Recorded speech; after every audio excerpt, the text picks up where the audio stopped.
Hello बच्चों, let's say this question. This question says the half life of a neutron is 800 seconds, 10 to power 8 neutrons at a certain instant are projected from one space station towards another space station situated 3200 km away with the velocity of 200 meter per second. Their velocity remains constant. Velocity remains constant during the journey. How many neutrons reach their other station?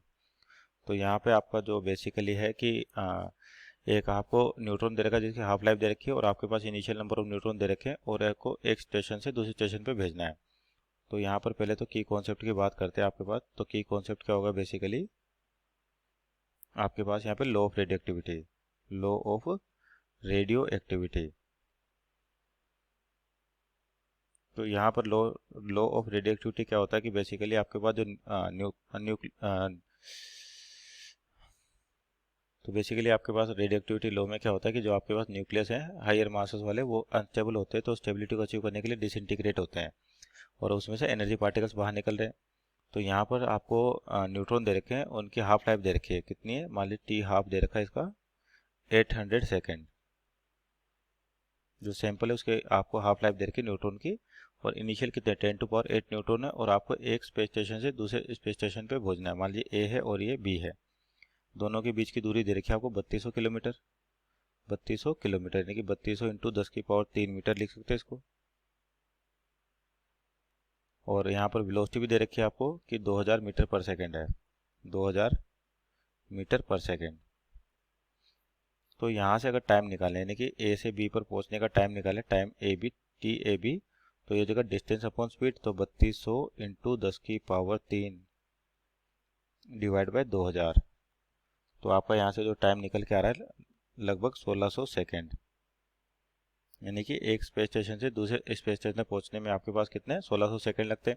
अभी बोल रहा कि initially इतने neutron 10 to power 8, तो वहाँ पर पहुंचेंगे कितने, तो आपके पास यहाँ टाइम आ चुका है कितना 1600 सेकेंड। तो उसकी कोरस्पॉन्डिंग बात करें अपन कि यहाँ पर नंबर ऑफ न्यूट्रॉन्स की बात करें या प्रेजेंट न्यूक्लियाई की बात करें, तो इक्वेशन होती है n equal to N naught e to power minus lambda T, जहाँ पे लेमडा के आपके पास डीके कॉन्स्टेंट है। और आपका जो लेमडा और लेमडा की वैल्यू कितनी हो जाएगी, अगर हाफ लाइफ दे रखे आपको तो लेमडा जो हो जाएगा आपका यानी कि डीके कांस्टेंट, ये होता है L into F 0.693 divide by T half life. तो आप जो आपका हाफ लाइफ है वहाँ से अपन लेमडा निकाल सकते हैं, डिसइंटीग्रेशन कांस्टेंट। तो यहाँ से लेमडा आ चुका है। अब देखिए आपको बताना है कि इनिशियली कितने 10 टू पावर 8 है आपके पास, और e to power minus lambda t, that is lambda equal to 0.693, और हाफ लाइफ कितनी दे रखी है इसकी 800 दे रखी है आपको 800 इंटू कितना टाइम लगता है टोटल 1600 सेकेंड, तो यानी कि इंटू 1600। तो ये हो गया आपका प्रेजेंट न्यूक्लियाई। यहाँ से n की वैल्यू निकाले अपन, तो ये जगह 10 टू पावर 8 तो है इसे आपके पास, और इसको सोल्व करें अपन तो e टू पावर आ रहा है लगभग -1.38।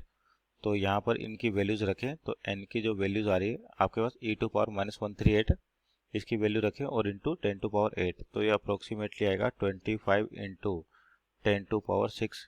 आपके पास कितने न्यूट्रॉन होंगे 25 इंटू 10 टू पावर 6 न्यूट्रॉन्स, कितने में 1600 सेकेंड में आपके पास कितने पहुंचेंगे 25 इंटू 10 की पावर 6 मीन्स ऑप्शन चेक करते हैं, option number B is our right answer. Hope you understood well, best of luck.